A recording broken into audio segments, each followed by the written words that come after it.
Morning welcome to Zee Telugu debate. నా పేరు సందీప్. ఇక తెలంగాణలో రాజకీయ పార్టీలో special intensive revision SIR fever మొదలైంది. దీంతో ఎస్ఐఆర్ పై పార్టీలు ఫోకస్ పెట్టాయి. ఈ మేరకు కాంగ్రెస్ పార్టీ ఎస్ఐఆర్ పై తమ కార్యకర్తలకు అవగాహన కల్పించేలా శిక్షణ కార్యక్రమాలు మొదలుపెట్టింది. సాయంత్రం సీఎం రేవంత్ రెడ్డి అధ్యక్షతన కీలక సమావేశం ఏర్పాటు చేసి మరీ చర్చించింది. ఇక ప్రధాన ప్రతిపక్షం బీఆర్ఎస్ నియోజకవర్గాల వారీగా సమావేశాలు నిర్వహిస్తుంది. ఇక ఎస్ఐఆర్ పై పార్టీలు బీజేపీపై తప్పుడు ప్రచారం చేస్తున్నాయని కమలనాథులు ఆరోపిస్తున్నారు. ఇంతకీ ఎస్ఐఆర్ తెలంగాణలో ఎవరి కొంప ముంచుతుంది, ఎవరికి లాభం చేస్తుందో ఈరోజు డిబేట్లో చర్చిద్దాం. డిబేట్లో మనతో పాటు పాల్గొంటున్నారు శ్రీనివాసరావు గారు కాంగ్రెస్ నుంచి, అదేవిధంగా నరసింహారెడ్డి గారు బీజేపీ నుంచి, బీఆర్ఎస్ నుంచి దత్తాత్రేయ గారు. ముందుగా శ్రీనివాసరావు గారు గుడ్ మార్నింగ్. గుడ్ మార్నింగ్ అండి, నమస్తే అండి. సరే, అంటే ఇప్పుడు ఎస్ఐఆర్ దేశవ్యాప్తంగా బీజేపీ నిర్వహిస్తుంది, ఏమన్నా దొంగ ఓట్లుంటే తొలగించే ప్రయత్నం చేస్తుంది. దీంట్లో భాగంగా మీరు సిఈసిని ఎందుకు కలిశారు? అసలు ఈ ఎస్ఐఆర్ పై మీకున్న అభ్యంతరాలు ఏంటి? అసలు మీకు మాతో పాటు ప్రేక్షకుల్లో ఉన్న ప్యానెల్లో ఉన్న మిత్రులకు, జీటీవీ వీక్షకులకు అందరికీ కూడా శుభోదయం. ఎస్ఐఆర్ ప్రక్రియ, స్పెషల్ ఇంటెన్సివ్ డివిజన్ ప్రక్రియ అనేది ప్రతి 25 సంవత్సరాలకు ఒకసారి జరిగేటువంటి సాధారణ ప్రక్రియ. అవును. ఈ ప్రక్రియ గతంలో 2 సార్లు, స్వతంత్రం వచ్చిన తర్వాత ఇది 3వసారి జరుగుతుంది. గతంలో 2 సార్లు జరిగినప్పుడు ఈ విధమైనటువంటి చర్చ కానీ, ఈ విధమైనటువంటి అభ్యంతరాలు కానీ ఎక్కడ రాలేదు. కారణం ఏంటంటే ఎస్ఐఆర్ లో ఉండేటువంటి ప్రధానమైన అంశం ఆ సంవత్సరాలు, ఈ కాల పరిమితిలోపు చనిపోయినటువంటి వారిలో లిస్ట్ నుంచి డిలీట్ చేయడం, అదేవిధంగా ఒక దగ్గర నుంచి ఇంకో ప్రాంతానికి షిఫ్ట్ అయిన వాళ్ళు, అయితే వివాహాలు అయిపోయిన తర్వాత మహిళా సోదరి మనులు పుట్టింటి నుంచి అత్తగారింటికి వెళ్ళడం, అక్కడ ఓటు నమోదు చేసుకోవడం, అలాంటి ప్రక్రియ. జీవనోపాధి కోసం గ్రామాలు వదిలేసి పట్టణాలకు కానీ వేరే రాష్ట్రాలకు కానీ వలసపోయేటువంటి వాళ్ళు, అక్కడ స్థిరపడ్డటువంటి వాళ్ళు, ఇలాంటి వాళ్ళందరికీ కూడా 2 చోట్ల ఓటు నమోదు ఉండేటువంటి అవకాశం ఉంటుంది. కాబట్టి అలాంటి వాళ్ళ ఓటు తొలగించి ఏదైతే ప్రక్రియ ఏదో ఒక దగ్గర ఉండేటట్టు చేయడం దీని యొక్క ప్రధాన ఉద్దేశం.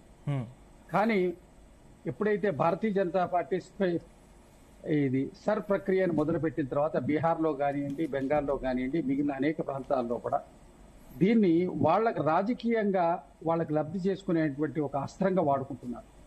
ఏ విధంగా వాడుకుంటున్నారంటే, ముఖ్యంగా ఏ వర్గాల ఓట్లు వాళ్ళకి రావు, ఏ వర్గాల ప్రజల యొక్క ఓట్లు వాళ్ళకి రావు, వాళ్ళని ఏదో ఒక కారణం పెట్టి వాళ్ళని డిలీట్ చేసేటువంటి ప్రక్రియ జరుగుతుంది.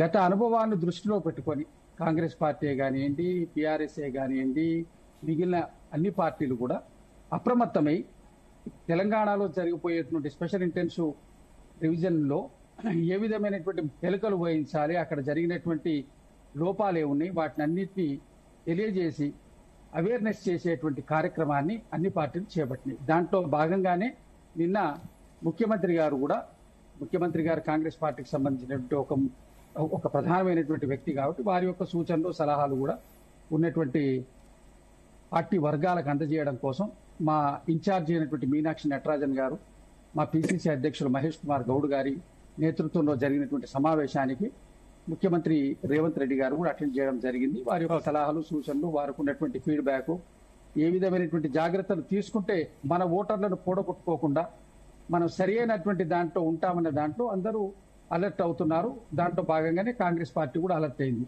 ఈసీని కలిసి మేము తెలిపినటువంటి అభ్యంతరాలు కూడా బీహార్లోనే కానివ్వండి, బెంగాల్లోనే కానివ్వండి, ఏ విధమైనటువంటి ప్రక్రియ చేపట్టిందో దానికి అలాంటి ప్రక్రియ ఇక్కడ జరగకుండా, ఇక్కడ వలస కార్మికులు ఉంటారు, ఇక్కడ నుంచి బాంబే పోయి బ్రతుకుతున్న వాళ్ళు ఉంటారు, ఇది ఈ రాష్ట్రం నుంచి వేరే రాష్ట్రాలకు పోయి బ్రతుకుతున్నటువంటి వాళ్ళు ఉంటారు.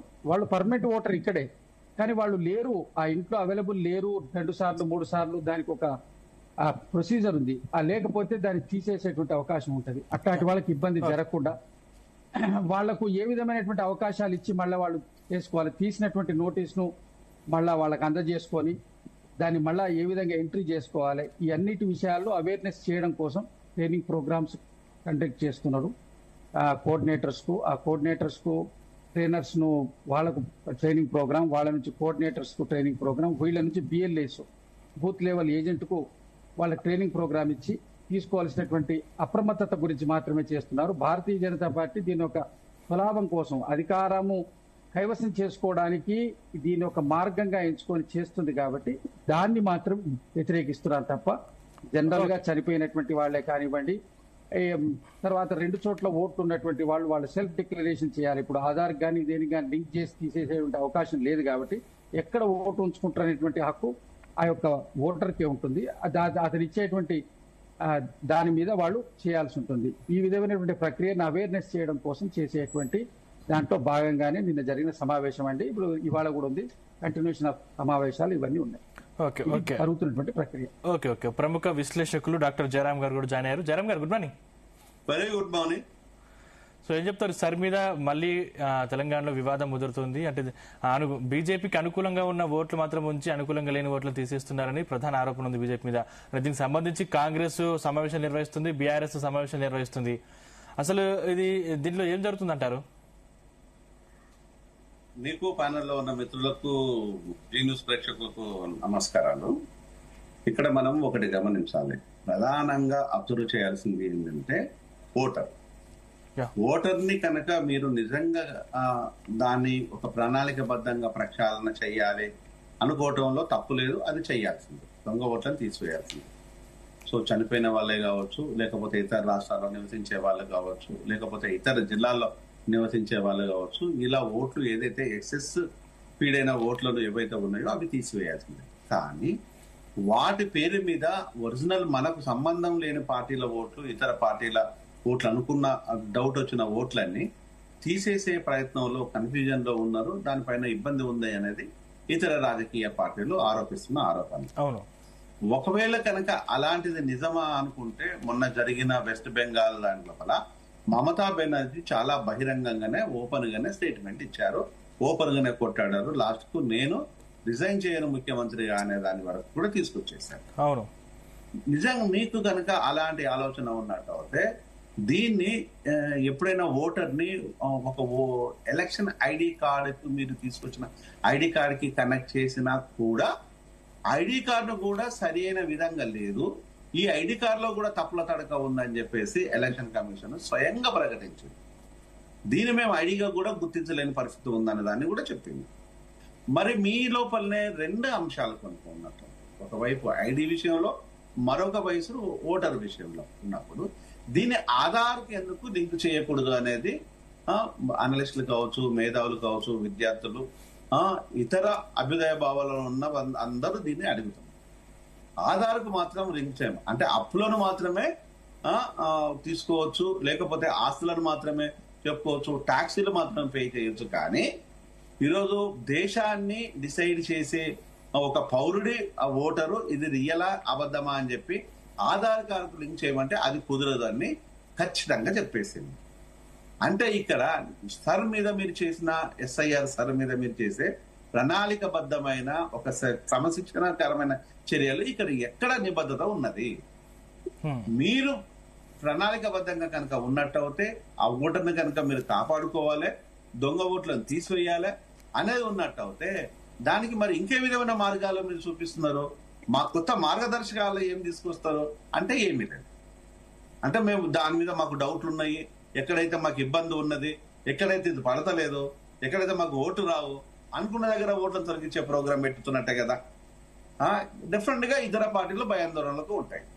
దీనిపైన సెంట్రల్ గవర్నమెంట్ కు నిజంగా కనుక మీకు చిత్తశుద్ధి ఉన్నట్టు అయితే, దీనిపైన డెఫినెట్ గా ఇది రావాలి అనుకున్నట్టు అయితే అన్ని పార్టీలతోని అఖిలపక్షంతో పాటు దీన్ని ఓటర్ని ఎట్లా చెయ్యాలి అనే దాన్ని చెయ్యండి. మొన్న ఆంధ్రప్రదేశ్ లోపల ఎలక్షన్లప్పుడు మన దగ్గర 2003లో మనకు తర్వాత వాళ్ళకు ఎలక్షన్స్ అయింది, మనకంటే 1 year. ఆ ఎలక్షన్ అయిన తర్వాత మీరు ఒక్కసారిగా తెలంగాణ, హైదరాబాద్ ఖాళీ అయిపోయింది. ఎలక్షన్ టైం లోపల టోల్ గేట్లు బ్లాక్ అయిపోయినాయి, విపరీతమైన ఒత్తిడి ఏర్పడ్డది. మరి ఆ ఓటర్లంతా ఇక్కడ ఓటేయలేదంటే ఇక్కడ కూడా ఓటేశారు. మళ్ళా సేమ్ టైం అక్కడ ఓటు కోసం వెళ్ళారు. దాన్ని డెఫినెట్ గా తీయాల్సిందే, అలా డౌట్ ఏం లేదు. వాళ్ళు ఒకే పార్టీకి వేస్తారు, లేకపోతే ఒకే కులం వాళ్ళు, ఒకే మతం వాళ్ళు అని చెప్పడం కష్టం. అది డెఫినెట్ గా తీయాల్సిందే.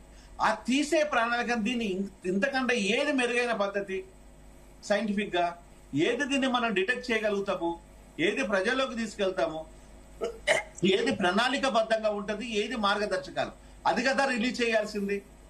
ఇది రాష్ట్రాలలో ఉండొచ్చు, దేశాలలో ఉండొచ్చు. మొన్న తమిళనాడు లోపల ఇతర దేశాల నుంచి కూడా దగ్గరగా 16 నుంచి 17 ఫ్లైట్స్ వచ్చినట్టు నాకు ఖచ్చితమైన ఇన్ఫర్మేషన్. మరి ఆ లాస్ట్ బస్ స్టాండ్లలో కూడా విజయ్ చాలా క్లియర్ గా చెప్పిండు, బస్ స్టాండ్లలో ఓటర్స్ ఉన్నారు, వాళ్ళను దయచేసి వాళ్ళ కాన్స్టిట్యున్సీలకి క్షేమంగా చేర్చేసి ట్రాన్స్పోర్ట్ ను ఇవ్వండి అంటే అప్పుడు ఉన్న ప్రభుత్వం, స్టాలిన్ ప్రభుత్వం దానిపైన కాన్సన్ట్రేషన్ చేయలేదు. ఎందుకు అంటే ఈ ఓట్లు మాకు పడేటి కావేమో అని భావించి ఉండొచ్చు, అందుకోసం కాన్సన్ట్రేషన్ చేయలేదు. అక్కడ ట్రాన్స్పోర్ట్ కానీ, నీళ్లు కానీ, ఇబ్బందులు కానీ చాలా పడ్డారు వాళ్ళు. అయినా కూడా వాళ్ళు చివరికి పోలింగ్ బూత్ వరకు వెళ్ళి ఓటింగ్ చేయగలిగిన వాళ్ళు చేశారు. అంటే దీన్ని ఏ విధంగా చూస్తాం మనం అంటే, అయిన వాడికేమో కంచంలా, లేని వాడికేమో కడకు పెట్టుతున్నట్టుగా ఇక్కడ ఎట్లా పాసిబిలిటీ ఉంటుంది? ఇది మీరు తీసుకొచ్చే మార్గదర్శకాల లోపల ఎక్కడ కనుక క్లారిటీగా ఉంది, ఎక్కడ క్రిస్టల్ క్లియర్ గా ఉంది అనేది ఉంటుంది. అలాగని చెప్పేసి ఇక్కడ ఇతర రాజకీయ పార్టీలది లేదు, ఓన్లీ బీజేపీ దానికి అని అనుకోలేదు. అన్ని రాజకీయ పార్టీలు మూకుమ్మడిగా మీరు ఆధార్ కార్డును దీన్ని చెయ్యాలనే దాన్ని కాంగ్రెస్ కూడా ఎందుకు చెప్తలేదు? కాంగ్రెస్ ఇది స్మాల్ పార్టీ కాదు, ఏదో నిన్న మొన్న వచ్చిన పార్టీ కాదు. 120 సంవత్సరాల చరిత్ర ఉందని చెప్పుకుంటున్న కాంగ్రెస్ ఈరోజు ఆధార్ కూడా దీన్ని లింక్ చేయిస్తేనే బాగుంటుంది అనే దాన్ని స్పష్టతగా ఎందుకు ఇవ్వటం లేదు? ఈరోజు బీఆర్ఎస్ పార్టీలు కావచ్చు, ప్రాంతీయ తెలుగుదేశం పార్టీలు కావచ్చు, జనసేన కానీ ఎందుకు అడుగుతలేవు ప్రాంతీయ పార్టీలు? అంటే ప్రతి ఒక్కరికి దొంగ ఓట్లు కావాలి, ప్రతి ఒక్కరికి అడ్డదారిన ప్రయాణం చేయాలి, ప్రతి ఒక్కరికి మనకొచ్చే ఉపయోగాలు తప్పితే పక్కోడికి ఉపయోగాలు ఉండొద్దు అనేది ఉంది. అంటే ఇక్కడ ఎవరి ప్రయోజనాలు వాళ్ళకు కోరుకుంటున్నారు తప్పితే నిజంగా ఈరోజు దేశ ప్రయోజనాలు కోరుకున్నట్టు అయితే దానిపైన ఒక సరైన డిస్కషన్ లోకి తీసుకురావాలి, సరైన డిస్కషన్ జరగాలి. అది జరగనంత కాలము ఎంత చేసినా కూడా అది డ్రామాగానే ప్రజలు చూస్తారు తప్పితే, మేము మొదటి నుంచి కూడా చెప్తున్నాం, ఆధార్తోనే మీకు ఓటర్ ఐడిని లింక్ చేయండి, ఓటర్ని లింక్ చేయండి. ఐడి లోపల మీకు ప్రామాణికలు లేవు, అప్పుడు ఇబ్బందులు ఉన్నాయి. ఇక్కడ ఐడి ఉంది, అక్కడ మీరు అన్నట్టు జరం గారు, మీరు అన్నట్టు ఇప్పుడు ఆధార్తో లింక్ చేస్తే అది నిజంగా సాధ్యమవుతుందా? సాధ్యమైన ఎందుకు ప్రభుత్వాలు పట్టించుకోవట్లేదు అంటారు? సాధ్యమవుతుంది కానీ వీళ్ళ పప్పులు ఉడకావు. ఆధార్ కార్డియంగా లేదు, ఆధార్ కార్డుతో లింక్ చేయడం. ఆధార్ అప్పులకు లింక్ చేస్తున్నారు, ఆధార్ ఆస్తులకు లింక్ చేస్తున్నారు, ఆధార్ రైల్వే టికెట్ కి లింక్ చేస్తున్నారు, ఆధార్ సర్వం లింక్ అయినప్పుడు మరి ఓటర్కి ఎందుకు లింక్ కాకూడదు? లింక్ అవ్వడం వల్ల ఎవరికి ఇబ్బంది ఉన్నది? అంటే ఇక్కడ రాజకీయ పార్టీలకు, దోపిడీ పార్టీలకు, దొంగదారిలో వచ్చే పార్టీలకు ఇబ్బందులు ఉన్నాయి. ఆ ఇబ్బందులు నేను చెప్పాల్సిన పని లేదు. పరకాల ప్రభాకర్ గారు ప్రతి మీటింగ్ లో అదే చెప్తున్నారు. ఆ టైంతో సహా 10 సెకండ్స్ లో 8 సెకండ్స్ లో ఎట్లా ఓటు పడ్డది, సహజంగా వచ్చే ఓటు మినిమం 1 మినిట్ నుంచి 1.5 మినిట్ వరకు ఒక ఓటు వేయడానికి టైము. కొంత సమయం తర్వాత అంటే మిడ్ నైట్ అలాంటి సమయం తర్వాత, అదర్వైజ్ ఆఫ్టర్ 7 o'clock తర్వాత ఓట్లు పోలింగ్ పర్సంటేజ్ పెరిగినా కొద్దీ టైం పర్సంటేజ్ తగ్గితే అవుతుంది. ఇన్ని పోలే ఉన్న తర్వాత టైం ఎందుకు తగ్గింది, ఆ మతలబ్ ఏందో చెప్పంటే కూడా సెంట్రల్ గవర్నమెంట్ చెప్పట్లేదు. ఎందుకు మీరు చెప్పట్లేదు? ఇలా ఏదో దొంగ ఓట్ల మతలబ్ ఉన్నట్టే కదా. అంటే ఈ అన్ని అంశాలను ఇది మాకు సంబంధం లేదు అనుకుంటే రానున్న రోజులలో అన్ని పార్టీలు కొట్టుకపోతే ఎవరైతే సెంట్రల్ గవర్నమెంట్ గా ఉంటారో వాళ్ళ ఆధిపత్యమే కొనసాగే దేశంకు చేరుకునే స్థితి ఇప్పుడు కనిపిస్తున్నది తప్పితే దాన్ని వ్యతిరేకించాలి అనడానికంటే కూడా దాన్ని కులంక్షితంగా పరిశీలించి ప్రక్షాళన చేయాలనేది my sincere advice. Okay Dattatreya గారు, గుడ్ మార్నింగ్. గుడ్ మార్నింగ్ అండి. సో ఏం చెప్తారు సర్పై? మీ స్టాండ్ ఏంటి, మీ పార్టీ స్టాండ్ ఏంటి? సర్పైన మేము చాలా క్లారిటీగా ఉన్నామండి. చనిపోయిన ఓటర్లను కానీ, డూప్లికేట్ ఓటర్లను కానీ, లేకపోతే 2 ప్రాంతాల్లో ఓటున్నటువంటి ఓటర్లు, డబుల్ ఓటర్స్ కానీ, ఇట్లాంటి వాటిని తొలగించడానికి మేము ఎలాంటి ఆబ్జెక్షన్స్ చెప్పట్లేదు. కానీ ప్రత్యేకంగా బీజేపీ అధికారంలోకి వచ్చిన తర్వాత దేశంలో ఉన్నటువంటి మొత్తం అన్ని రాష్ట్రాలలో సర్ ప్రక్రియ కొనసాగిన తర్వాత బీహార్లో 47 లక్షల ఓట్లు తొలగిస్తే దాంట్లో 30 లక్షలకు పైచిలకు మైనారిటీల ఓట్లు మాత్రమే తొలగించారు. ఉత్తరప్రదేశ్లో దాదాపుగా 2 కోట్ల ఓట్లు అట్లాగే పశ్చిమ బెంగాల్లో 83 లక్షలు, దాదాపుగా 90 లక్షల వరకు తొలగించారు. తమిళనాడులో 74 లక్షలు, గుజరాత్ లో 68, మధ్యప్రదేశ్ లో 34 లక్షలు, ఛత్తీస్గఢ్ లో 25 లక్షలు, రాజస్థాన్ లో 35, కేరళలో 9 లక్షలు. ఓవరాల్ గా తీసుకుంటే 5 కోట్ల ఓటర్లను తొలగించినటువంటి సందర్భాన్ని మనం చూసినాం ఫేజ్ 1. అయితే ఇప్పుడు ఫేజ్ 2 లో భాగంగా తెలంగాణ రాష్ట్రంలో జరగబోతున్నటువంటి సర్ ప్రక్రియలో స్పెషల్ ఇంటెన్సివ్ రివిజన్ లో భాగంగా డబుల్ ఓటర్లను, డూప్లికేట్ ఓటర్లను, చనిపోయిన ఓటర్లను తొలగిస్తే బీఆర్ఎస్ పార్టీగా మాకు ఎలాంటి ఆబ్జెక్షన్ లేదు. కానీ బీజేపీ అధికారంలోకి వచ్చిన తర్వాత వాళ్లకు ఏ నియోజకవర్గంలోనైతే మత ప్రాతిపదికన లేకపోతే హిందుత్వ ప్రతిపాదికన ఓటర్ శాతం ఎక్కువగా మైనారిటీలు ఉంటాయి, అందులో క్రిస్టియన్ మైనారిటీలు కావచ్చు లేకపోతే ముస్లిం మైనారిటీలు కావచ్చు, వాళ్ళు ఎక్కువగా ఉన్నటువంటి ప్రాంతంలో వాళ్ళ ఓట్లను తక్కువగా చేసేటువంటి కార్యక్రమంగా ఇది కొనసాగితే మాత్రం వి విల్ డెఫినెట్లీ ఆబ్జెక్షన్. ఎందుకంటే ఓటు అనేటువంటిది ఎవరికైనా భారత రాజ్యాంగం, మహానుభావుడు అంబేద్కర్ లాంటి వాళ్ళు కల్పించినటువంటి ఒక గొప్ప అవకాశం. అది రాజ్యాంగం మనకి ఇచ్చినటువంటి గొప్ప అవకాశం, నిన్ను నువ్వు ప్రూవ్ చేసుకోవడానికి, నీ పరిపాలన నువ్వు ఎంచుకోవడానికి. కాబట్టి ఈ ప్రక్రియలో మత ప్రాతిపదికన బీజేపీ చేసినటువంటి రాజకీయం కేంద్రంలో గతంలో 25 సంవత్సరాల క్రితం బీజేపీ అధికారంలో ఉన్నప్పుడు సార్ కొనసాగింది, ఇప్పుడు బీజేపీ అధికారంలో ఉన్నప్పుడే కొనసాగుతా ఉంది. ఇక్కడ ఇంకొక ఆబ్జెక్షన్ ఏంటంటే బీజేపీ అధికారంలోకి వచ్చిన ఫ్రమ్ ద బిగినింగ్ నుంచి మైనారిటీల మీద మాత్రం ఒక పెద్ద ఎత్తున, ఎందుకో మరి బీజేపీ మైనారిటీలను ముఖ్యంగా ముస్లిం మైనారిటీల పైన పెద్ద ఎత్తున వాళ్ళని అవమానపరుస్తూ వాళ్ళపైన చట్టాలు తీసుకొస్తూ, మొన్న కర్ణాటకలో హిజాబ్ కావచ్చు, ఆడపిల్లల డ్రెస్ కోడ్ విషయంలో చేసినటువంటి రాజకీయం కావచ్చు, ఆ తర్వాత చేసినటువంటి సిటిజన్షిప్ అమెండ్మెంట్ యాక్ట్ సిఏఏ కావచ్చు, ఆ తర్వాత చేసినటువంటి ట్రిపుల్ తలాక్ బిల్లు కావచ్చు, వాళ్ళ మతంలో ఉన్నటువంటి ప్రధానమైనటువంటి అంశాల్లోకి వచ్చి వాళ్ళ మత విశ్వాసాలను కూడా ప్రభావితం చేయడానికి ఒక చర్యగా భావిస్తా ఉంది బీజేపీ. ఈ రాజ్యాంగ సంస్థలన్నింటిని ముందు పెట్టుకొని వాళ్ళ మత విద్వేషాలలో, వాళ్ళ మత విశ్వాసాలలో చూసి వాళ్ళని ఎన్ఆర్సీ రూపంలో, ఎన్పిఆర్ రూపంలో, అట్లాగే యూనిఫామ్ సివిల్ కోడ్ విషయంలో, అట్లాగే వక్ అమెండ్మెంట్ బిల్లు విషయంలో ఏ స్థాయిలో వాళ్ళని హ్యూమిలియేషన్ చేసిందో మనం చూసినాం. అక్కడ చట్ట ప్రాతిపదికన, రాజ్యాంగ ప్రాతిపదికన ఇవన్నీ కొనసాగితే పర్లేదు, but exclusively only one religion ఇలా సర్ ప్రక్రియ కూడా మైనారిటీ ఓటర్ల తొలగింపు ప్రక్రియగానే కొనసాగుతుంది. అందులో ముస్లిం మైనారిటీల ఓట్ల తొలగింపు ప్రక్రియ కొనసాగకూడదు. బీజేపీ చెప్పినట్టుగా ఎలక్షన్ కమిషన్ ఆఫ్ ఇండియా వినకూడదు. వాళ్ళకు స్వేచ్ఛనివ్వాలి, వాళ్ళకు ఫ్రీడమ్ ఇవ్వాలి, వాళ్ళ అధికారులతో పాటు మిగతా పార్టీల యొక్క వర్షన్స్ కూడా వినాలి. ఒకవేళ ఇప్పుడు కొంతమంది తెలంగాణ రాష్ట్రంలో మైగ్రేషన్ ఉందండి, వలస పోతారు. ఎందుకు పోతారు? ఇక్కడ అవకాశాలు, ఉపాధి అవకాశాలు లేక బొంబాయికి కానీ, దుబాయ్కి కానీ, బొగ్గుబాయికి కానీ వలసపోయినటువంటి పరిస్థితులు మనం చూస్తాం. వలసపోయినటువంటి కార్మికుని ఇంట్లో తల్లి ఉంటది, ఆమె వృద్ధురాలు కావచ్చు, లేకపోతే భార్య ఉంటది, ఆమె ఇల్లిటరేట్ కావచ్చు. అట్లాంటి వాళ్ళని మీరు ఆయన యొక్క ఆధారాలన్నీ చూపించండి అన్నప్పుడు మైనార్టీల మైగ్రేషన్ ఉంది ఈ రాష్ట్రంలో, ముస్లింల మైగ్రేషన్ ఉంది, అట్లాగే మిగతా ఎస్సీ ఎస్టీ బీసీల మైగ్రేషన్ ఎక్కువగా ఉంటది. ఎందుకంటే కూడు గూడు దినం గడవాలంటే ఈ వర్గాలకే అవకాశాలు లేవు కాబట్టి, సంపద విషయంలో లేకపోతే సమాన అవకాశాల విషయంలో ఈ వర్గాలకు అవకాశాలు లేవు కాబట్టి పొట్ట చేత పట్టుకొని వలసపోయినటువంటి వాళ్ళ ఓట్లు తొలగించకూడదు. మా డిమాండ్ ఒకటే సందీప్ గారు, ఎవరైతే వలస వెళ్లారో వలస కార్మికులు ముఖ్యంగా కరీంనగర్ కావచ్చు, వరంగల్ కావచ్చు, ఆదిలాబాద్, నిజామాబాద్ లో ఎక్కువగా దుబాయ్కి, బేరన్కు అట్లాంటి ప్రాంతాలకు వలసపోతారు. వాళ్ళ ఓట్ల తొలగింపు విషయంలో కేవలం మైనార్టీ వర్గాల మీద కాకుండా అన్ని వర్గాల్లో చనిపోయిన వాళ్ళ ఓట్లు, డబుల్ రిజిస్టర్ అయినటువంటి ఓట్లు, లేకపోతే డూప్లికేట్ ఓట్లు ఏవైనా ఉంటే తొలగిస్తే మాకు ఆబ్జెక్షన్ లేదు. కానీ పర్టికులర్ గా ఈ మైనార్టీలో ఉన్నటువంటి ముస్లింల మీద వీళ్ళని వేరివేయాలి, వీళ్ళు మనకు ఎప్పటికీ ఓటేయరు అనేటువంటి ఉద్దేశంతో election commission of India BJP చెప్పినట్టుగా వినకూడదు అనేది మా డిమాండ్. Okay right. నరసింహారెడ్డి గారు గుడ్ మార్నింగ్. నమస్కారం అండి, గుడ్ మార్నింగ్. దీంట్లో కొన్ని లోపాలు ఉన్నాయి, అంటే దొంగ ఓట్లను తీసేస్తే లేకపోతే చనిపోయిన వారి ఓట్లను తీసేస్తే మాకు ఎటువంటి అభ్యంతరం లేదని ఆ పార్టీలు ప్రకటిస్తున్నటువంటి పరిస్థితి. అంటే మీకు అనుకూలంగా ఉన్న చోట ఒక రకంగా, అనుకూలంగా లేని చోట ఒక రకంగా. ఎగ్జాంపుల్ బీహార్, వెస్ట్ బెంగాల్ అని చెప్తా ఉన్న పరిస్థితి కనిపిస్తోంది. ఏం చెప్తారు? అయితే నేను ఎస్ఐఆర్ మీద ఉన్న ఈ తప్పుడు ప్రచారం అంతా ఇప్పుడు నేను బహిర్గతం చేస్తా. సో మొదలుగా ఎస్ఐఆర్ ప్రాసెస్ ఎట్లా నడుస్తుందో నేను ఒకసారి మీ అందరికి ఎక్స్ప్లెయిన్ చేస్తా. సో 2002 మదర్ రోల్ బేస్ గా ఈ ఎస్ఐఆర్ ప్రాసెస్ నడుస్తుంది.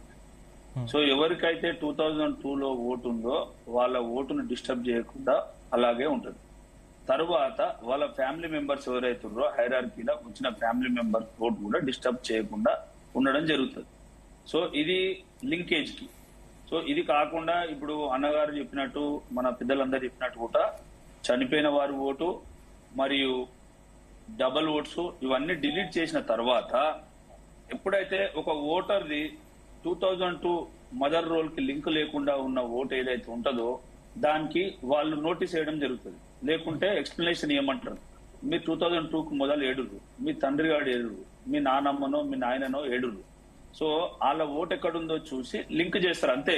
ఇది ఎస్ఐఆర్ అంటే ఓట్లు తీసేస్తారు అని ఒక తప్పుడు ప్రచారం ఏదైతే జరుగుతుందో ఇది పచ్చి అబద్ధం. ఎందుకంటే నేను గ్రౌండ్ లో తిరుగుతా కాబట్టి నిన్న మా డీసీ గారు పిలవడం జరిగింది ప్రతి పార్టీని, సిపిఐ, సిపిఎం, టిఆర్ఎస్, బిఆర్ఎస్ లేకుంటే కాంగ్రెస్, ప్రతి లీడర్ ని పిలవడం జరిగింది. ప్రతి బూత్ కి BLA2 అని ప్రతి పార్టీ ఒక ఏజెంట్ కూడా వేసుకోవాలి. వేసుకున్న దానికి మన కమిషనర్ ఇక్కడైతే కమిషనర్ లేకుంటే గ్రామీణ ప్రాంతాల్లో అయితే MRO వాళ్ళకి మన BLA2 నెంబర్ ని లేకుంటే BLA2 కాంటాక్ట్ ని అసైన్ చేస్తే అప్పుడు అక్కడ ఉన్న లోకల్ BLOకు వాళ్ళు అసైన్ అవుతారు. సో అక్కడ ఉన్న BLO తోటి మనం చర్చ చేసుకొని మీకు ఏదైనా అక్కడ నివాసం లేని వాళ్ళు లేకుంటే డబుల్ ఓట్స్ ఉండి ఇక్కడ ఇల్లు లేని వాళ్ళు ఎవరైనా ఉంటే డిలీట్ చేయించుకోవచ్చు. ఒకటి దానికి ఫామ్ ఉంటది, పోయి డిలీట్ చేయాలంటే డిలీట్ చేయరు. రెండోది, ఎవరికైతే అబ్జెక్షన్ ఉందనుకోర్రి ఆ పార్టీ, ఇప్పుడు నేను ఒక ఓటు తీయమన్నా మీరు అబ్జెక్షన్ చేయొచ్చు, మీకు ఆ రైట్ ఉంది. సో ప్రతి పార్టీ మెంబర్ BLA2గా అందులో ఉంటాడు కాబట్టి ఎవరైనా అబ్జెక్షన్ చేయొచ్చు. ఏదో బీజేపీ వస్తుంది ఓట్లు తీసేస్తుంది అనే తప్పుడు ప్రచారం ఉందో ఇది మొత్తం అవాస్తవం. ఎందుకంటే అక్కడ ప్రతి ఒక్కరు, ఇప్పుడు అన్నగారు అన్నారు, ఏమన్నారు, మన జయరాం అన్నగారు అందరూ ఒపీనియన్ తీసుకోవాలని. అక్కడ కాన్స్టిట్యూషన్ బేస్ గా ప్రతి పార్టీ నుంచి BLA2 అపాయింట్ అవుతారు. అది చాలా మంది తెలియదు. కాన్స్టిట్యున్సీ వైజ్ BLA1 అపాయింట్ అవుతారు. సో మీకు ఏ అబ్జెక్షన్ ఉన్నా you can contact commissioner or higher authorities, RDO or MRO. So ఎప్పుడైతే మీకు ఏదైనా ఓటు తొలగించిందని అనిపించినప్పుడు మీరు కంప్లైంట్ చేయొచ్చు, మీరు ఫామ్ ఫిల్ చేయొచ్చు. సో ఊరికనే ఓటు తీసేయంటే తీయనీకి ఉండదు. First. Second, so 30 days June 15th start అవుతుంది అనుకుంటా SIR. జూన్ 15 తర్వాత 30 days తర్వాత డ్రాఫ్ట్ రోల్ ప్రిపేర్ అవుతుంది. సో డ్రాఫ్ట్ రోల్ ప్రిపేర్ అయిన తర్వాత 30 days you have time for objections. So deletions కానీ అడిషన్స్ కానీ if you have any objection you can rise objection and you can go to your nearest BLO and you can give a complaint. అంతేగాని ఇదేదో BJP చేసుకుంటుంది, ఇష్టం వచ్చినట్టు చేసుకుంటలేదు. ఇది ఒక పద్ధతి ప్రకారం జరుగుతుంది. మొన్న కూడా సుప్రీంకోర్టు చెప్పడం జరిగింది, ఆర్టికల్ 324 ప్రకారం EC has all rights to do SIR. ఇది మొదటిసారి కాదు, 1950లో 1980లో 2000 ప్రతిసారి జరుగుతూనే ఉంది. కాకపోతే ఈసారి చాలా ఏళ్ల తర్వాత జరుగుతుంది కాబట్టి దీని మీద ఏదో తప్పుడు ప్రచారం జరగడం ఇదంతా అవాస్తవం. ఖచ్చితంగా EC కూడా ఇక్కడున్న ప్రభుత్వ అధికారులను కలుపుకొని అన్ని పార్టీలను కలుపుకొని చేసుకుంటుందని అక్కడ వ్యవస్థ అట్లనే ఉంది.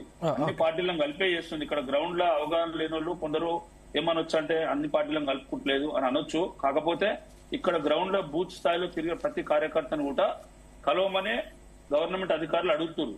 ఇక్కడున్న గవర్నమెంట్ అధికారులు కూడా కాంగ్రెస్ అధికారంలో ఉంది కాబట్టి ఏదో బీజేపీ వచ్చి ఓట్లు తీస్తారంటే అట్లా నడవదు అది. ఎందుకంటే అక్కడ ఫామ్ ఫిల్ చేయాలి, మనం ఏమైనా తీయాలన్నా ఓటర్ డిలీషన్ కి ఫామ్ ఉంటుంది, ఏమైనా అబ్జెక్షన్ చేయాలన్నా కూడా చేయొచ్చు. ఇవన్నీ సిస్టమ్ ప్రకారం పోతాయి, ఏదో మనం అనుకున్నంత ఈజీగా కాదు. సో మీరు కొంచెం ఆ డాక్యుమెంటేషన్ చదవండి.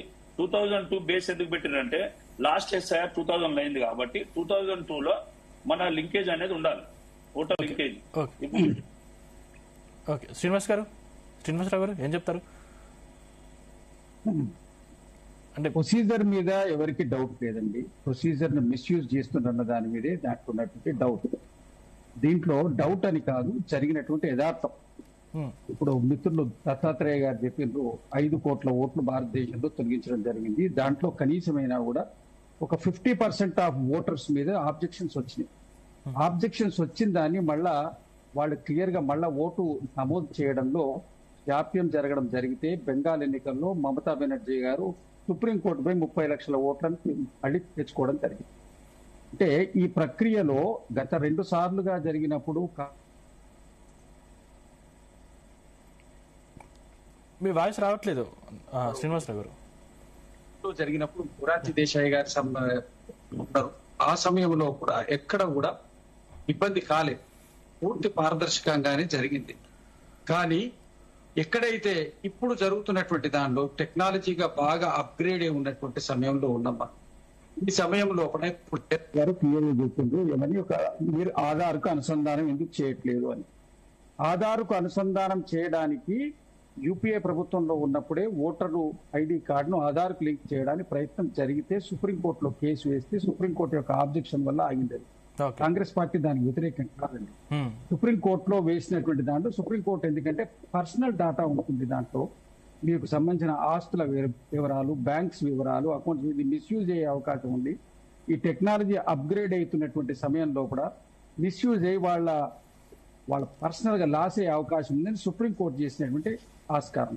ఇప్పుడు ఏఐ టెక్నాలజీ వచ్చినటువంటి సమయం, ఈ సమయం లోపల మీరు చేయాలనుకుంటే అనేకమైన మార్గాలను ఓటర్ ఐడి కార్డును డిజిటలైజ్ చేసి దానికి మీరు అనుసంధానం చేస్తే డబుల్ ఓట్స్ ఆటోమేటిక్ గా వెళ్ళిపోతుంది. ఇప్పుడు టోటల్ డేటా మనకు ఆన్లైన్ లో అవైలబుల్ ఉంది. మీరు ఇంతకుముందు ప్రక్రియ జరిగినప్పుడు టోటల్ డేటా ఆన్లైనే లేదు, అప్పుడు ఆన్లైన్ లో అవైలబిలిటీ లేదు. కానీ ఈ రోజు ఆన్లైన్ లో అవైలబుల్ ఉన్నటువంటి పరిస్థితి. దాన్ని అప్గ్రేడ్ చేసి చేసేయడంలో కూడా ఎన్నికల సంఘం దాన్ని పూర్తి స్థాయిలో చేసినట్టుగా కనబడట్లేదు. అప్గ్రేడ్ చేసి ఉంటే ఓటర్ కార్డుని మీరు ఇంతకుముందు మీరు కూడా చెప్పారు, సుప్రీంకోర్టు ఓటర్ కార్డుల మీదనే అవుట్స్ ఎక్స్ప్రెస్ చేసిందని. దాన్ని కొంచెం క్లారిఫై చేసి పారదర్శకంగా తెచ్చి దాన్ని కనుక అప్గ్రేడ్ చేసి దానికి అనుసంధానం చేస్తే ఎక్కడో ఒకటే దగ్గర ఓటు ఉంటుంది కదా, ఇంకో దగ్గర ఓటు ఉండే అవకాశం లేదు. అంటే దాన్ని ఆ ప్రక్రియను కొద్దిగా అడ్వాన్స్ గా తీసుకుపోయి ఉంటే బాగుండేది. ఆధార్కు అనుసంధానం చేయడంలో కాంగ్రెస్ పార్టీ వ్యతిరేకం కాదు. గతంలో యూపీఏ ప్రభుత్వంలో ప్రయత్నం చేసింది, సుప్రీంకోర్టు యొక్క ఆబ్జెక్షన్స్ వల్ల ఆగింది. కావాలంటే మీరు రికార్డ్స్ కొట్టి చూడండి. అయితే ఇప్పుడున్నటువంటి దాంట్లో ఈ ప్రక్రియను ఎందుకు వాడుకుంటున్నారంటే ఇంతకుముందు మిత్రులు నరసింహారెడ్డి గారు చెప్పుకుంటూ దాంట్లో 2002 అది జనరల్ గా ఉన్నటువంటి ప్రొసీజర్.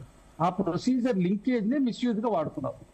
ఇప్పుడు ఒకవేళ వాళ్ళు 2002 హైదరాబాద్ లో ఉండే వాళ్ళు ఇక్కడ లేరనుకోండి, ఇక్కడ లేకపోతే ఇక్కడ ఓటు తీసేస్తున్నారు. మళ్ళీ వాళ్ళు ప్రూవ్ చేసుకునే వరకు ఓటర్ కూడా అంత శ్రద్ధ పెట్టి చేయడు. ఎందుకంటే చూద్దాంలో ఎక్కడో ఒక దగ్గర ఓటు ఉంటుందా, మళ్ళీ కావాలంటే ఆన్లైన్ లో మనం వేసుకుందామని అనుకుంటాం. ఈ నెగ్లిజెన్సీని వాళ్ళు వాడుకుంటున్నారు. ఇక ప్రధానంగా దీని అన్నిటికంటే మించి మైనార్టీ ఓట్స్ మీద అనేక సేమ్ పేర్లు ఉన్నటువంటివి అనేకం ఉంటాయి. దాన్ని డబుల్ ఎంట్రీ కింద తీసేస్తున్నారు. డబుల్ ఎంట్రీ కింద సేమ్ నేమ్ ఉంటుంది, సర్ నేమ్ కానీ నేమ్ కానీ చాలా సేమ్ ఉంటాయి. కొన్ని చోట్ల ఫాదర్స్ నేమ్ కూడా మ్యాచ్ అవుతాయి. ఇవన్నిటి తీసేస్తాం. ముస్లిం మైనార్టీస్ లో క్రిస్టియన్ మైనార్టీస్ ని కొంతవరకు టార్గెట్ చేస్తుంది. అంటే ఈ ప్రక్రియను భారతీయ జనతా పార్టీ తన స్వార్థ ప్రయోజనాల కోసం వాడుకునేటువంటి దాంట్లో వాళ్ళు అలర్ట్ ఉన్నారు. ఎంత అలర్ట్ ఉన్నారంటే ఇవాళ కాంగ్రెస్ పార్టీ బీఆర్ఎస్ పార్టీ కంటే అడ్వాన్స్ గా వాళ్ళు ట్రైనింగ్ ప్రోగ్రామ్స్ పెట్టిండ్రు. టోటల్ గా వాళ్ళ క్షేత్రస్థాయికి పోయి నేను కూడా election coordination committee member PCC వైపు నుంచి మేము రెగ్యులర్ గా ఎలక్షన్ కమిషన్ తోటి ఇంటరాక్ట్ నే ఉంటాం. మేము కూడా ఉన్నటువంటి ప్రక్రియలో భాగం మేము. అయితే కాకపోతే ఏంటంటే ఇప్పుడు అందరికంటే అడ్వాన్స్ గా వాళ్ళు ఎందుకున్నారంటే ముందు వాళ్ళు ఏం చేయాలనేటువంటి ఎజెండా ఫిక్స్ చేసుకుంటారు. ఏ ప్రాంతాల్లో ఏ ఓట్లు చేయాలి. ఇప్పుడు ఇక్కడ జిహెచ్ఎంసీ ఎన్నికలు ఉన్నాయి. జిహెచ్ఎంసీ ఎన్నికలు ఉంటే ఎక్కడ టార్గెట్ చేస్తే మనం తీసేయగలుగుతాం. ఇది వాళ్ళు ఒక మిషన్ లాగా పనిచేస్తున్నారు వాళ్ళు. కాబట్టి వీళ్ళ యొక్క ఈ పరిస్థితిని ఇతర రాష్ట్రాలు చూసిన తర్వాత కాంగ్రెస్ పార్టీ కానివ్వండి, బీఆర్ఎస్ పార్టీ కానివ్వండి, ఇతర పార్టీలన్నీ కూడా అలర్ట్ అయ్యి వాళ్ళు ఎవరి పొళ్ళు వాళ్ళు కాపాడుకునే ప్రయత్నం చేస్తున్నారు. అంటే ప్రజలకు ఓటేసి ఇప్పుడు జయరామ్ గారు చెప్పిన స్పష్టంగా ప్రజలకు ఓటేసేటువంటి హక్కును కోల్పోయేటువంటి పరిస్థితి రాకూడదు అనే దానికోసం ఇక్కడ అధికారంలో ఉన్న దేశంలో ప్రతిపక్షమైనటువంటి కాంగ్రెస్ పార్టీ, ఇక్కడ ప్రధాన ప్రతిపక్షమైనటువంటి బీఆర్ఎస్ పార్టీ, ఎంఐఎం పార్టీ ఇవన్నీ కూడా కృషి చేస్తున్నాయి. ఇక్కడ వాళ్ళ పప్పునే ఉడకవు. సెకండ్ టైం దాంట్లో వాళ్ళు అనుకున్నటువంటి దానికి ఇప్పటికీ వాళ్ళు రీచ్ కాలేరు. ఎందుకంటే అంతకుముందు ఫస్ట్ ఫేజ్ లో జరిగినప్పుడు దీని సిస్టమ్ అంతా అవేర్నెస్ సరిగా అందరికి రాలేదు. ఇప్పుడు అందరు దీని మీద పూర్తి స్థాయిలో అధ్యయనం చేసిండ్రు. ఇప్పుడు బిఎల్ఏ ఏజెంట్లను ప్రతి దగ్గర అందరు అపాయింట్ చేస్తున్నారు. దానికి ఆపరేషన్ తర్వాత ఈ నెల రోజులు జరిగేంత రోజులు కూడా మా పార్టీ టోటల్ గా అలర్ట్ ఉండి డే టు డే మానిటర్ చేయాలని చెప్పింది ముఖ్యమంత్రి గారు. అందుకోసం ఈ ప్రక్రియ పారదర్శకంగా జరగడం కోసం ఖచ్చితంగా కాంగ్రెస్ పార్టీ కోఆపరేట్ చేస్తుంది. వాళ్ళు ఏ విధమైనటువంటి మ్యానిపులేషన్ చేయడానికి చేసినా కూడా దాన్ని గట్టిగా ప్రతిఘటిస్తుంది. క్షేత్రస్థాయిలో, రాష్ట్ర స్థాయిలో, నేషనల్ లెవెల్లో కూడా పూర్తి స్థాయిలో దీన్ని ప్రతిఘటిస్తాయని చెప్పి నేను తెలియజేస్తాను. దత్తాత్రేయ గారు, మేము పారదర్శకంగానే ముందుకు వెళ్తున్నామని చెప్పేసి బీజేపీ నాయకులు చెప్తున్న పరిస్థితి కనిపిస్తుంది. మనకు బీజేపీ వాళ్ళ పారదర్శకతతో మనకేం అవసరం అండి? ఎలక్షన్ కమిషన్ ఆఫ్ ఇండియా పారదర్శకంగా ఉంటే సరిపోతుంది.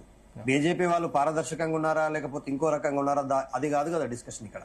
అది ఇక్కడ ఒక ప్రాబ్లం ఏమైందంటే సిటిజన్ అథెంటికేషన్ ప్రూఫ్ కింద, సిటిజన్ ప్రూఫ్ కార్డు కింద భారతదేశంలో కొన్ని కార్డ్స్ మనము చూపిస్తూ ఉంటాం, కానీ వాటిని సుప్రీంకోర్టు కొన్ని సందర్భాల్లో రిజెక్ట్ చేసింది. ఆధార్ కార్డుని సిటిజన్ ప్రూఫ్ కార్డుగా అంగీకరించలేదు, ఇప్పటి వరకు అంగీకరించలేదు. For your kind information. అయితే మనము ఓటర్ ఐడి కార్డుని చూపిస్తాము, ఓటర్ ఐడి కార్డుకు సంబంధించిన అంశమే వెరిఫికేషన్ జరుగుతుంది కాబట్టి మిగతా ఏ కార్డు చూపించాలా, ఏ కార్డు చూపిస్తే మీరు నా ఓటర్ ఐడిని ఉంచుతారు, నేను ఇప్పుడు బ్రతికున్నాను, లేకపోతే ఇంకోటి కుటుంబంలో 16 ఓట్లు ఉన్నాయి అనుకుంటే ఒక కుటుంబంలో ఒక ఓటర్ ఉండి, అదే కుటుంబానికి సంబంధించిన ఒక ఓటర్ ఉండి మిగతా వాళ్ళకి సంబంధించిన అన్ని ఆధారాలు చూపిస్తే అంగీకరించాలా. కొన్ని సందర్భాల్లో అధికారులు కానీ బీజేపీ నాయకులు కానీ వాడు లేడు కదా, వాడు వచ్చే వరకు మీరు ఆపేసేయాలి అనేటువంటి కండిషన్స్ పెట్టడం వల్ల మిగతా వాళ్ళ ఓట్లు అనేది కూడా ఇబ్బంది జరుగుతుంది. అంటే అక్కడ ఓటర్ కుటుంబము, ఓటర్ రిలీజియన్ ఆధారంగా బిఎల్ఓ బూత్ లెవెల్ ఆఫీసర్స్ తో పాటు బిఎల్ఏ బూత్ లెవెల్ ఏజెంట్స్ వెళ్ళి అక్కడ ఎస్పెషల్ గా బీజేపీ పార్టీకి అనుకూలంగా లేని ప్రాంతాల్లో ఇట్ ఈస్ క్లియర్. ఎందుకు చెప్తా ఉన్నామంటే మాకు బీజేపీ అంటే రాజకీయ శత్రువు అనో కాదు. నేను ఒక విషయం చెప్తా, నేను ఒక ఎవిడెన్స్ చెప్పనియండి బ్రదర్, నేను ఒక ఎవిడెన్స్ చెప్తా. నాకు అర్థమైతలేదు, నేను చెప్పేది వినండి. కాంగ్రెస్ అట్లా కాదు బ్రదర్, అరే వినాలా బ్రదర్, కాంగ్రెస్ అండర్ లో పనిచేస్తారు. మీరు మధ్యలో మాట్లాడితే ప్రభుత్వం కాంగ్రెస్ నేను చెప్పేది ప్రేక్షకులకు ఎలక్షన్ కమిషన్ కాంగ్రెస్ అండర్ లో పనిచేయదండి. ఎలక్షన్ కమిషన్ ఆఫ్ ఇండియా కేంద్రం ఆధీనంలో ఉంది. ఎలక్షన్ కమిషన్ ఆఫ్ ఇండియా మీరు కేంద్ర ఎన్నికల కమిటీ కింద మాత్రమే వీళ్ళు దేశంలో ప్రతిపక్ష నాయకులని ఎన్నికలకి తీసేసిండ్రు. ఎలక్షన్ కమిషన్ ఆఫ్ ఇండియాలో ఉండే దాంట్లో కావచ్చు, లేకపోతే మిగతా వాటిలో కావచ్చు, ప్రతిపక్షాలుగా ఉండే ప్రతిపక్ష నాయకుల పాత్ర లేకుండా చేసింది. ఏమన్నాడు, మమతా బెనర్జీ 30 లక్షల ఓట్లు తెచ్చిందంట, ఏడికేం తెచ్చింది, నిజమాది? నేను చెప్పేది రిజెక్ట్ చేసిన ఓట్లను 90 లక్షల ఓట్లను రిజెక్ట్ చేశారు, దాంట్లో 30 లక్షల ఓట్లను తిరిగి 30 లక్షల ఓట్లు రిటర్న్ తెచ్చిండు.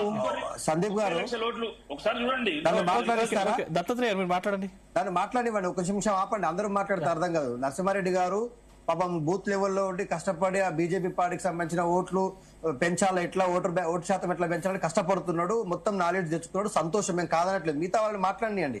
మా అబ్జెక్షన్స్ కూడా ప్రజలకు కావాల్సినటువంటి ఆధార్ ప్రూఫ్ లాంటివి ఎట్లా చూపించుకోవాలా, వాళ్ళ ఐడెంటిటీ క్రైసిస్ అండి. సిటిజన్ ప్రూఫ్ కోసం వాళ్ళు ఏది చూపిస్తే మీరు ఒప్పుకుంటారు, లేకపోతే అధికారులు ఒప్పుకుంటారు అనేది మనం డిస్కషన్ చేయాలి కదా. ఇది జనరల్ గా పీపుల్స్ కి వెళ్ళాలి కదా, జీ తెలుగు న్యూస్ ప్రేక్షకులకు చేరాలి కదా. నేనేమంటా ఉన్నానంటే ఆధార్ కార్డ్ ని, రేషన్ కార్డ్ ని కూడా యాక్సెప్ట్ చేయాలి, పాస్పోర్ట్ ను, డ్రైవింగ్ లైసెన్స్ ను, పాన్ కార్డ్ ని కూడా యాక్సెప్ట్ చేయాలి.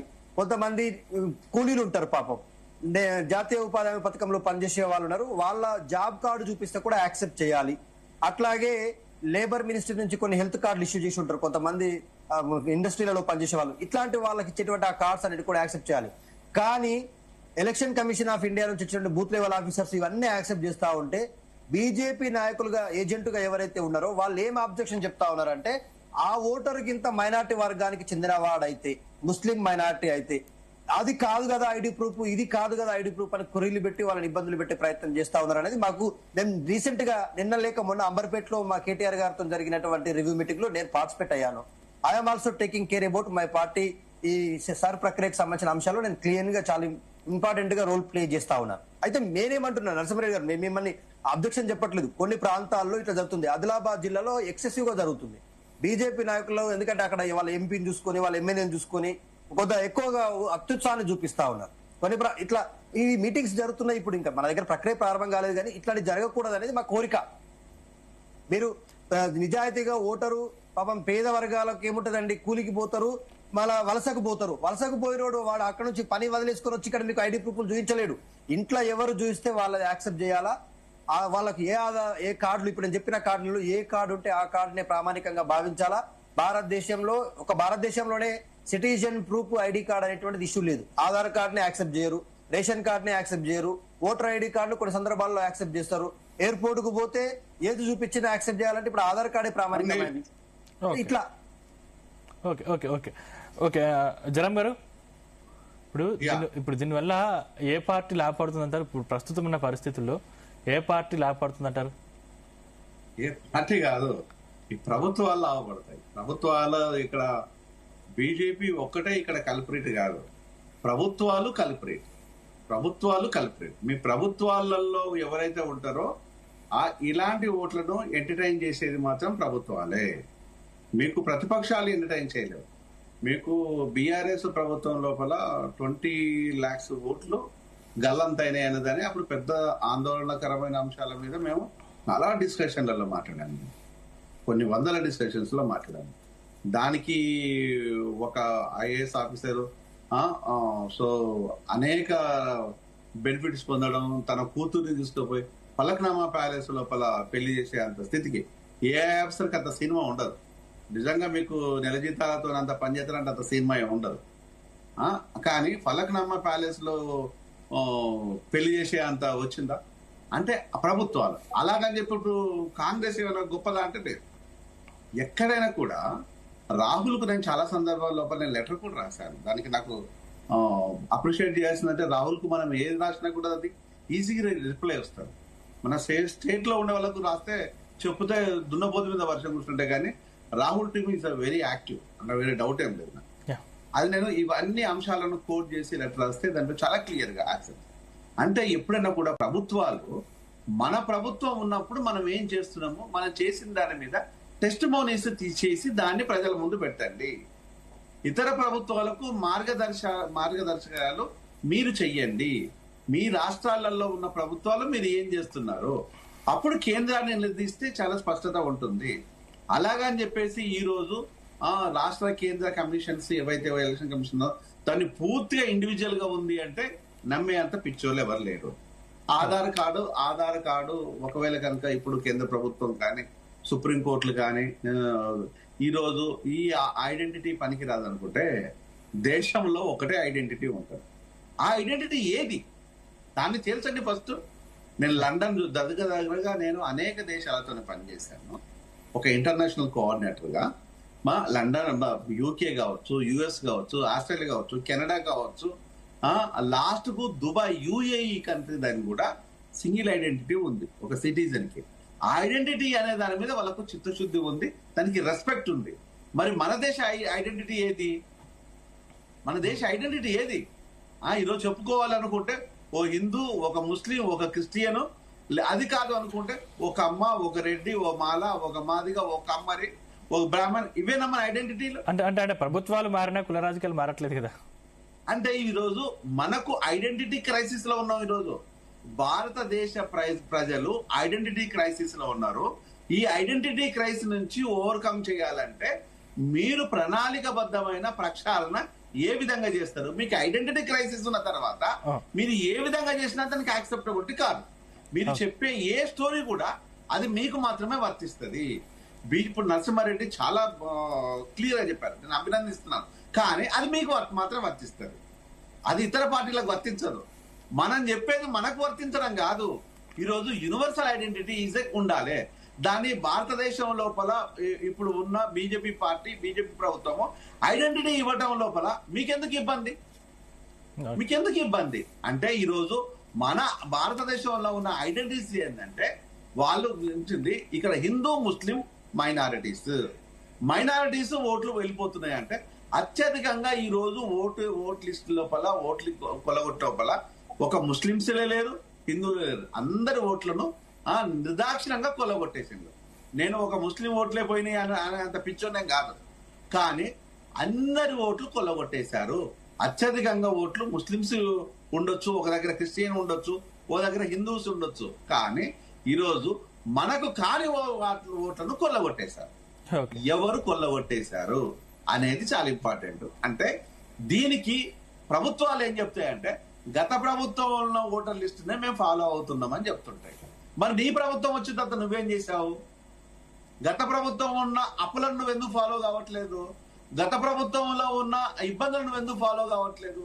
గత ప్రభుత్వంలో ఉన్న క్లారిటీ, విజనరీ థింగ్స్ నువ్వు ఎందుకు ఫాలో కావట్లేదు?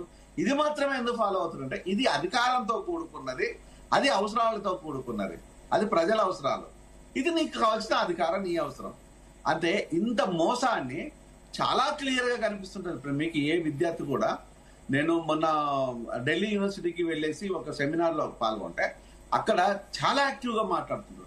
ఎంత ఇంటలెక్చువల్స్ అంటే వాళ్ళ దగ్గర మనం నేర్చుకోవాలి. మనం వాళ్ళకి చెప్పడం కాదు. నేను ఏమనుకున్నా అంటే నేను ఒక ఇంటర్నేషనల్ డాక్టర్ని పెద్ద పీకుడుగా అనుకుని నేను అనుకున్నాను. కాదు, వాళ్ళ దగ్గర నేను చాలా నాలెడ్జ్ నేర్చుకున్నాను. అంటే ఎట్లా ప్రభుత్వాలను రన్ చేయాలి, ఎట్లా ప్రభుత్వాలతో మనము డీల్ చేయాలి, ఎట్లా నెగోషియేట్ చేయాలి అనే దాన్ని they are speaking very fluent for it. కానీ ఈరోజు మన దేశంలో ఉండే నాయకులకు ఆ తెలివితేటలు ఎందుకు లేవు? మీరు ఎందుకు లర్న్ కావటం లేదు అంటే ఎక్కడ లర్న్ అవుతారు చెప్పాలా? ప్రజల మీద పన్నులు వేయటం కోసము, ప్రజల్ని హింసించడం కోసము, ప్రజల్ని దోపిడీ చేయడం కోసము, ఇంకా నేచురల్ రిసోర్స్ ను కొల్లగొట్టడం కోసం మాత్రమే లర్న్ అవుతారు. కానీ ఈరోజు మీరు ఓటు విషయం లోపల మీకు ఇప్పటి వరకు కూడా, నేను తమ్ముడు నరసింహారెడ్డికి నేను ఇది క్వశ్చన్ కాదు కానీ జస్ట్ నేను వివరణ చెప్పదలుచుకున్నాను.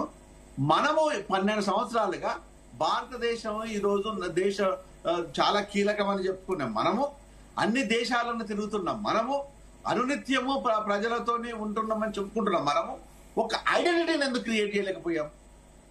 వన్ మోర్ కైండ్ ఇన్ఫర్మేషన్, 40 కోట్ల మందికి ఈ రోజు మనకు ఆధార్ కార్డు క్రైసిస్ లో భారతదేశం ఉన్నది. ఇది నేను చెప్పింది కాదు. వన్ మోర్ కైండ్ ఇన్ఫర్మేషన్ భారతదేశ లెక్కలు చెప్తున్నాయి. 40 crores ఈ రోజు మనకు ఆధార్ క్రైసిస్, ఐడెంటిటీ క్రైసిస్ కాదు, ఆధార్ క్రైసిస్ లో ఉన్నాం. ఐడెంటిటీ క్రైసిస్ మనం చెప్పాల్సిన పని లేదు. ఈరోజు దేశానికి ఐడెంటిటీ క్రైసిస్ ఉందనేది ఈరోజు సుప్రీంకోర్టు చెప్తుంది, గౌరవనీయులైన సుప్రీంకోర్టు చెప్తున్నది, గౌరవనీయులైన భారత ప్రభుత్వం చెప్తుంది. నేను ఇది స్వీకరించానంటే ఈరోజు మనం ఐడెంటిటీ క్రైసిస్ లో ఉన్నామట లేనట్ట. దేన్ని స్వీకరిస్తాం మనము? దేన్ని స్వీకరిస్తాం? లాస్ట్ నేను ఒక మెడికల్ డాక్టర్ గా చెప్పాలంటే, నిజంగా మీకు కనుక చిత్తశుద్ధి ఉన్నట్టు అయితే this thumb but universal only 1 person, not to my son, not to my father. This is not match for anyone. నా కొడుకు కానీ నా తండ్రి కానీ ఇది మ్యాచ్ కాదు. నన్ను పుట్టించిన వాడికి, నేను కన్నవాడికి ఇది మ్యాచ్ కాదు. చలో ఇది తీసుకుంటావా? నీకు అంత దమ్ముందా? ఫింగర్ థంబ్ ఈజ్ యూనివర్సల్, ఇది తీసుకుంటావా? ప్రపంచ దేశాల లోపల తమ్ముని రికగ్నైజ్ చేసింది, నువ్వెందుకు రికగ్నైజ్ చేయవు అంటే ఇక్కడ చాలా కీలకం. కాబట్టి నువ్వు థంబ్ ప్రింట్ పెడితేనే ఓపెన్ అవుతుంది.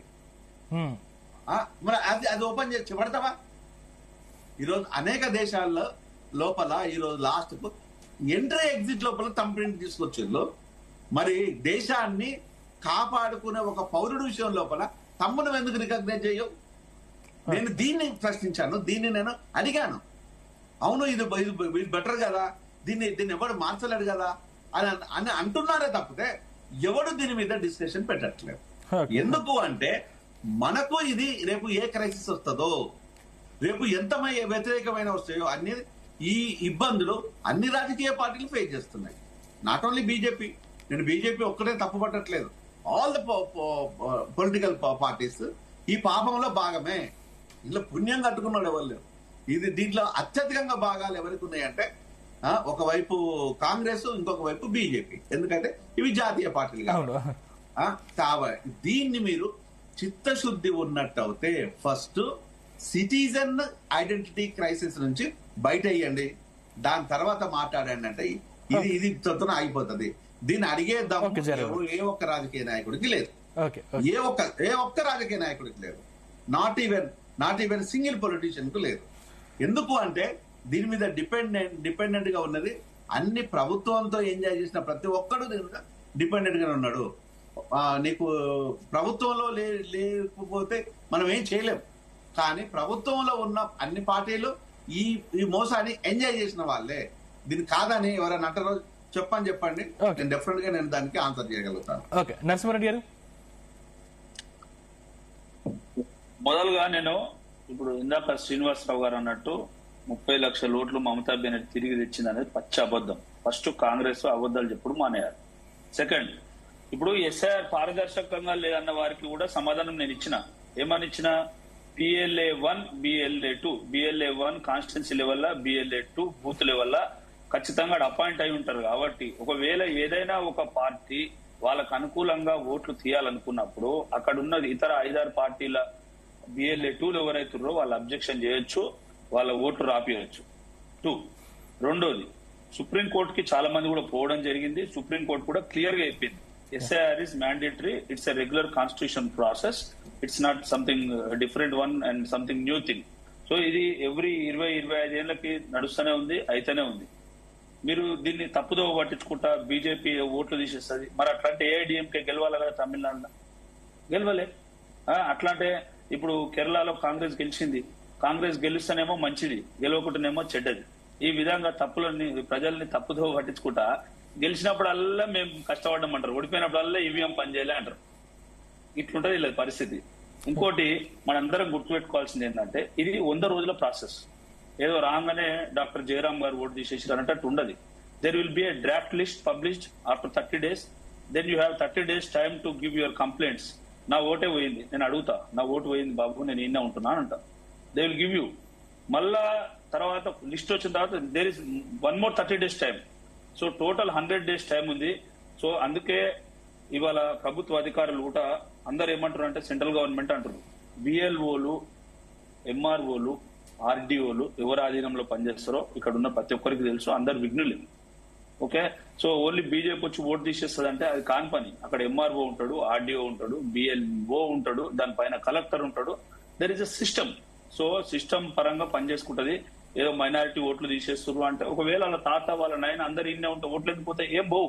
సో ఇక్కడ ప్రాబ్లం ఏంటంటే 2000 తర్వాత ఎవరైతే అక్రమంగా చొరబడి ఇక్కడ ఏదో డిఫరెంట్ మీన్స్ అలా పైసలు ఇచ్చో లేకుంటే ఫేక్ ఐడి కార్డులు వాడుకొని ఓట్లు తెచ్చుకురో వాళ్ళ గురించి భయపడుతున్నారు.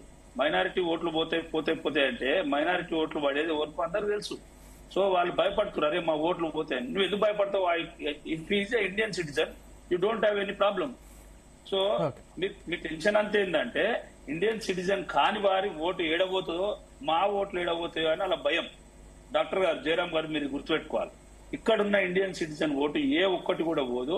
బీహార్ ఎలక్షన్స్, బెంగాల్ ఎలక్షన్స్ లో కూడా just only single word submission. ఇక్కడ భయపడేది నేను దేశం గురించి, సిటిజన్. మీరు major crisis, identity crisis create చేసిన తర్వాత అడగడం ఎక్కడ? ఐడెంటిటీ క్రైసిస్ నుంచి బయటపడేది. ఇప్పుడు జయరాం గారు మన డిస్కషన్ ఎస్ఆర్ మీద ఐడెంటిటీ క్రైసిస్ మళ్ళీ SIR is linked by identity. linked by identity. Identity is approved by central government. These are internal linked by everything. Doctor సాబ్ మీకు క్లియర్ గా చెప్తా, 2002 ఓటర్ లిస్ట్ లా మీ పేరుంటే ఆ భగవంతుడు వచ్చి కూడా ఓటు తీయలేడు. 2002 ఓటర్ లిస్ట్ లా మీ పేరుంటే మీ పిల్లల ఓట్లు ఖచ్చితంగా వస్తాయి. అది ఓటు అబ్జెక్షన్ చేయరు. ఇక్కడ ప్రాబ్లం ఏంటంటే 2002 బిఫోర్ ఓటు లేకుండా, 2002 బిఫోర్ మీ తల్లిదండ్రులు ఓట్లు లేకుండా సడన్ గా యాజ్ ఎ మ్యాజిక్ నువ్వు ఎంటర్ అయితే నువ్వు వేడికని వచ్చావని అడుగుతారు. చలో రైట్, ఒక ఆయన రాజస్థాన్ కేనో మహారాష్ట్రకేనో వచ్చిండు, నువ్వు ప్రెజెంట్ చేస్తే తీసేసుకుంటారు, అది డిలీట్ చేస్తారు అనేది ఏం లేదు.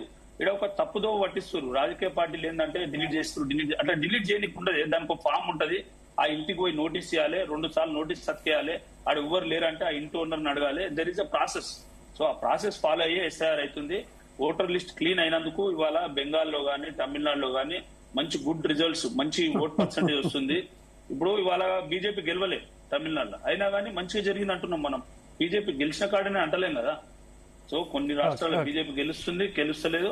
ఓటర్ లిస్ట్ క్లీన్ అయితే నీకు ఓట్ పర్సెంటేజ్ మంచిగా 90%, 80%, 85%, 90%, 95% వరకు కూడా కొన్ని కాన్స్టిట్యున్సీలలో మంచి ఓట్ పర్సెంటేజ్ వస్తుంది. జెన్యూన్ ఓటర్స్ ఓట్ వేస్తారు. ఎందుకు వేస్తలేరు? మీరు అన్నట్టు ఓట్లు పోతే మరి ఓట్లు ఎవరు వేస్తారు? 95% ఓట్లు ఓటింగ్ పర్సెంటేజ్ కొన్ని కాన్స్టిట్యున్సీలో రావడం జరిగింది. సో ఇక్కడ ఏమైతుందంటే క్లీనప్ ప్రాసెస్ లో ఎవరైతే అక్రమంగా వచ్చి 2000 తర్వాత చొరబడి ఈ దేశంలో మీరు లేరని అనొచ్చు. నేను చిన్న ఎగ్జాంపుల్ చెప్తా.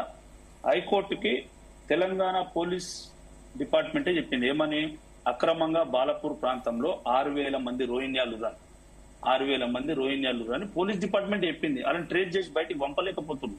సో ఇది ఒకరిని నేను నిందించాలని కాదు, కానీ ఇక్కడ అట్లా ఒక బాలాపూర్ ప్రాంతంలో 6,000 మంది ఉన్నప్పుడు టోటల్ హైదరాబాద్ లో నీకు 10 లక్షలు ఉండో 20 లక్షలు ఉండో చాలా లోటు పోతుంది మరి. ఎందుకంటే he's not an Indian citizen. So ఎప్పుడైతే వాళ్ళ తాతనో వాళ్ళ నాయననో 2002 ఓటర్ రోల్ లో ఉన్నాడు అనుకోరి, ఖచ్చితంగా వాళ్ళ ఓటు ఇక్కడనే ఉంటుంది. సో వాళ్ళ ఓటు, వాళ్ళ పూర్వీకుల ఓటు ఇక్కడ లేకుండా ఎక్కడనో బంగ్లాదేశ్ కి నేను వచ్చిన I want vote in India అంటే కష్టం అది. So we are tracing it out. So ఇలా దొరికిపోతారు ఇప్పుడు. సో 2002 బిఫోర్ మీ ఫ్యామిలీ మెంబర్స్ ఓటు ఇండియాలో లేకపోతే then you will be traced out. రాబోయే రోజులలో సార్ అన్నట్టు ఆ ఐడెంటిటీ కూడా క్రైసిస్ కూడా పోతాయి. ఎందుకంటే 70-80 ఏళ్ల నుంచి పాలించిన వాళ్ళే చేయలేదు, మేము 12 ఏళ్ళ అయిన వైపు కాబట్టి అది కూడా ప్రాబ్లం సాల్వ్ అవుతుంది. ఐడెంటిటీ క్రైసిస్ కూడా మీరు అన్నట్టు ఏదో అన్ని కూడా సెట్ అయిపోతాయి. ఓకే, దత్తాత్రేయ గారు ప్లీజ్ కంక్లూడ్.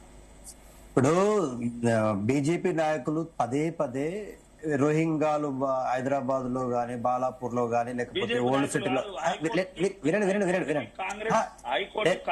మీరు మొత్తం మాట్లాడుతుంటే నేను పూర్తిగా విన్నా.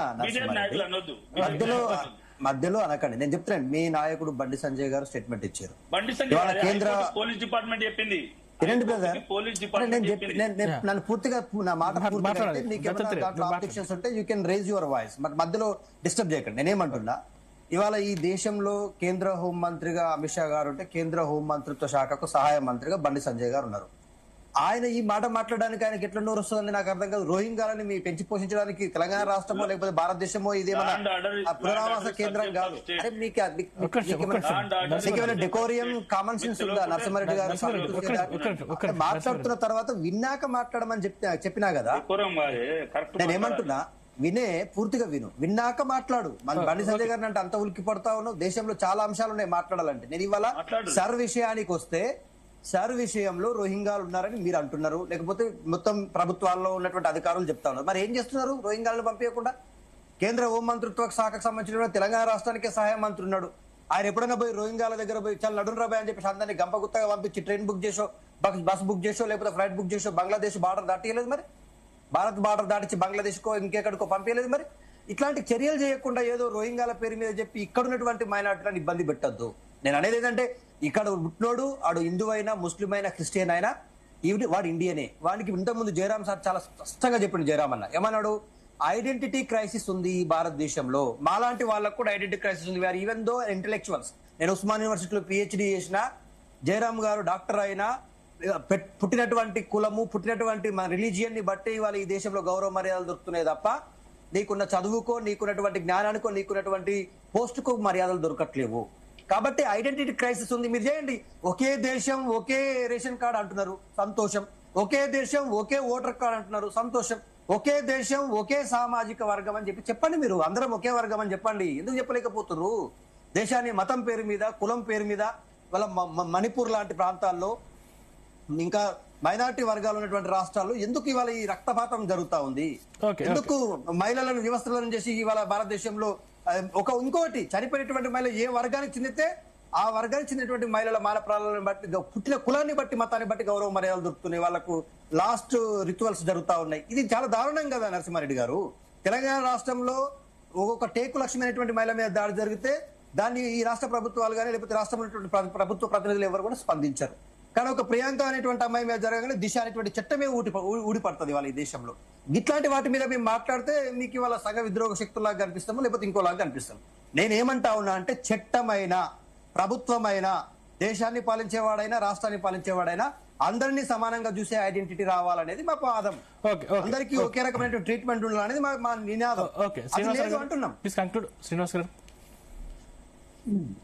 సార్ ప్రక్రియ మీద మీరు పెట్టినటువంటి చర్చ స్వాగతించగలిగినది. ఇది ఒక అవేర్నెస్ ప్రోగ్రామ్ గా ఉండాలి.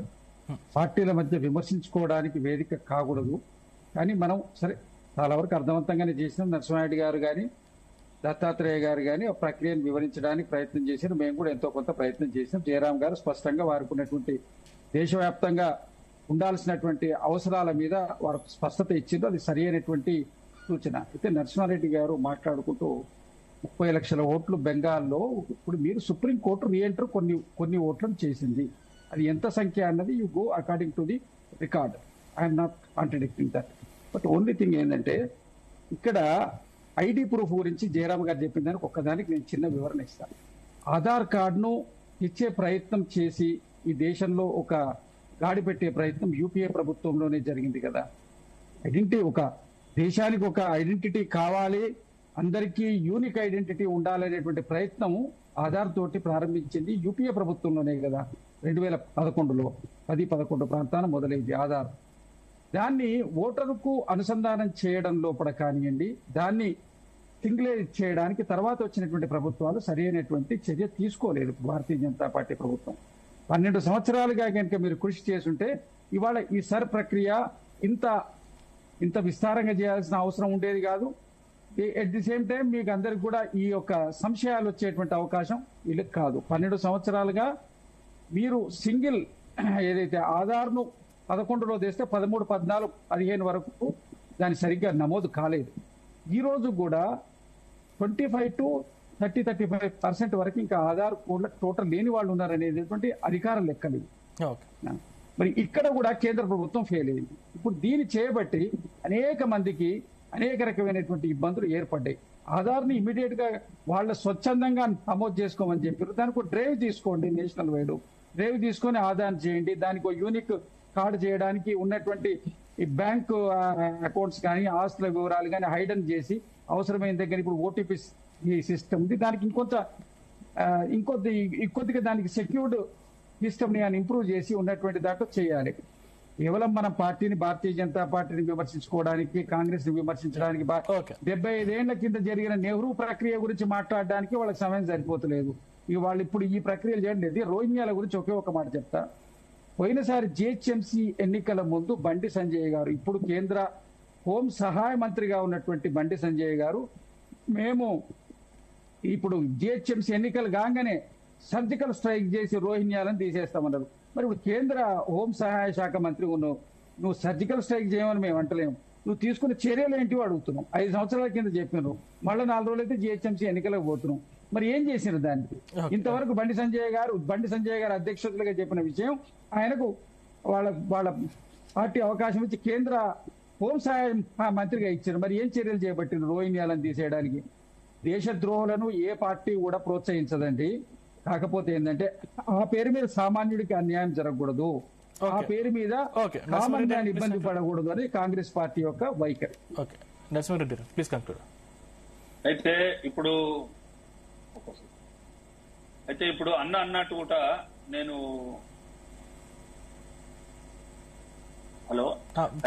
అన్నట్టు కూడా నేను ఇప్పుడు మనం చూస్తే 5-6 ఏళ్ల క్రితం కూడా సిఏఏ, ఎన్ఆర్సీ అని కొన్ని బిల్స్ వచ్చినాయి.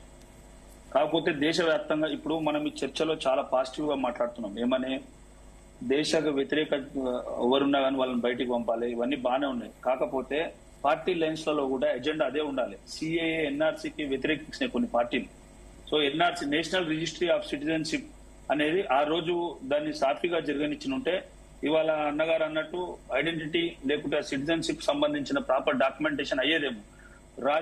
దేశం అంతా గగ్గోలు పెట్టి సిఏ వద్దు, ఎన్ఆర్సీ వద్దు, సిఏ వద్దు, ఎన్ఆర్సీ వద్దు, మైనారిటీలకు ప్రాబ్లం వస్తుంది. దేశం అంతా మైనారిటీలకు ఎందుకు ప్రాబ్లం వస్తుంది? ఇక్కడ పుట్టిన మైనారిటీకి ఎవ్వరికి కూడా వ్యతిరేకం కాదు. ఇంకొకటి, మా ఎజెండా కూడా ఒకటే, భారతీయ జనతా పార్టీ సబ్కా సాథ్, సబ్కా విశ్వాస్, సబ్కా వికాస్ అనేది అయితే ఉందో, ఇవాళ రేషన్ ప్రతి ఒక్కరికి పోతుంది, ప్రభుత్వ ఫలాలు ప్రతి ఒక్కరు పోతున్నాయి, ఇల్లు ప్రతి ఒక్కరు పోతుంది. మరి మైనారిటీ ఇల్లు వద్దు అని ఎవరు అంటలేరు, ఎవరు కూడా అంటలేరు. అందరినీ సమానంగా చూడాలనేదే బీజేపీ యొక్క లక్ష్యం. మీ లక్ష్యం కూడా అదే, మా లక్ష్యం కూడా అదే. కాకపోతే ఎవరైతే దేశం దాటి వచ్చి ఇల్లీగల్ వచ్చిర్రో వాళ్ళని బయటికి పంపే దాంట్లో మన అందరం కూడా సపోర్ట్ చేయాలి. సిఏఏ, ఎన్ఆర్సీ పెట్టినప్పుడు మనం ఎందుకు అపోజ్ చేసినాం? చేయదు కదా. ఇక్కడ నరసింహారెడ్డి చెప్తున్నారంటే ఇంతకుముందు దత్తాత్రేయ ఒకటి కీలకమైన వాడు చెప్తారు. మీరు రోహింగ్యాలను ఇక్కడ తరిమి కొట్టడం లోపల మేము ఎక్కడైనా ఇండియన్ సిటిజన్ వద్దని చెప్పాడా? మీరు దాన్ని మాటల వరకే ఎందుకు పరిమితం చేశారు, చేతల వరకు ఎందుకు చేయటం లేదు? ఆ పేరు మీద సామాన్యుడైన ఒక ముస్లిం కుర్రాన్ని తీసుకొచ్చేసి బలి చేసి తన జీవితాన్ని బర్బాద్ చేయడం దేనికోసం? ఇది కదా మేము జస్ట్ ఇప్పటికిప్పుడు ఏం మారదు. నేను చెప్పడం తప్పితే ఏమి అక్కడ మోడీకి ఏమి ప్రభుత్వానికి ఏం పడిపోదు. వినండి సార్, ఇక్కడ విషయం ఏంటంటే దాని మీద ఎందుకు మీరు కీలక నిర్ణయాలు తీసుకోవట్లేదు? బండి సంజయ్ దీన్ని యుద్ధ ప్రాతిపదిక మీద ప్రచారాన్ని చేస్తుంది. అంటే మీరు ప్రచార ఆర్భాటం తప్పితే పనితనం ఉండదా? ఈరోజు నిజమైన సిటిజన్, ఇండియన్ సిటిజన్ ఎవరో గుర్తించలేదా? రోహింగ్యాలను గుర్తించలేని పరిస్థితిలో ఉన్నారా? చలో, మీరు చెప్పే బాలాపూర్ లో ఉన్నారు. నేను కూడా ఈ ప్రాంతవాసిని, నా ఇల్లు కూడా కొత్తపేట. బాలాపూర్ లోపల అనేక మంది ఉన్నారు. ఏరు మరి మీరు ఏం చేస్తున్నారు? ఉంటే మీ పోలీసు వ్యవస్థ ఏం చేస్తుంది? మీ ఇంటెలిజెన్స్ వ్యవస్థ ఏం చేస్తుంది? మీ ఆక్టోపస్ వ్యవస్థ ఏం చేస్తుంది? పంపించొద్దని చెప్తున్నదా? పంపిమని చెప్తుందా? కామన్ మ్యాన్ కూడా ఈవెన్ ఇండియన్ సిటిజన్ అయినా ముస్లిం వాడు కూడా ఏం చెప్తున్నాడు, క్రిస్టియన్ వాడు కూడా ఏం చెప్తున్నాడు, హిందూ అయిన వాడు కూడా ఏం చెప్తుండంటే ఈ దేశానికి నష్టం జరిగేవాడు ఎవడు ఇక్కడ ఉండకూడదు అని చెప్తున్నాం. ఎవరిని మేము ఎంటర్టైన్ చేయమని చెప్పట్లేదు, ఎవరిని ఎంటర్టైన్ చెప్పట్లేదు. మీరు మాత్రమే తప్పంటున్నారు, సైలెంట్ ఉంటున్నారు. ఇంకోటి ఏం చేసిర్రు, సిటిజన్షిప్ అన్న ఒక నిమిషమే, సిఏఏలో అన్ని మతాల వాళ్ళని చేసిర్రు, ముస్లింలని ఎక్స్క్లూడ్ చేసిర్రు. అది కూడా పెద్ద తప్పు కదా. దేశాలు ఇచ్చినాక దేశమే ఇచ్చారు కదా సపరేట్. దేశం ఇచ్చి ఇక్కడ ఉండద్దా? ఇప్పుడు భారతదేశంలో ఉన్న ప్రతి ఒక్క ముస్లింలు పంపిస్తారా? బంగ్లాదేశ్ లో జరిగిన హిందువుల దేశ విభజనకు మతదానికి ఏం సంబంధం అండి?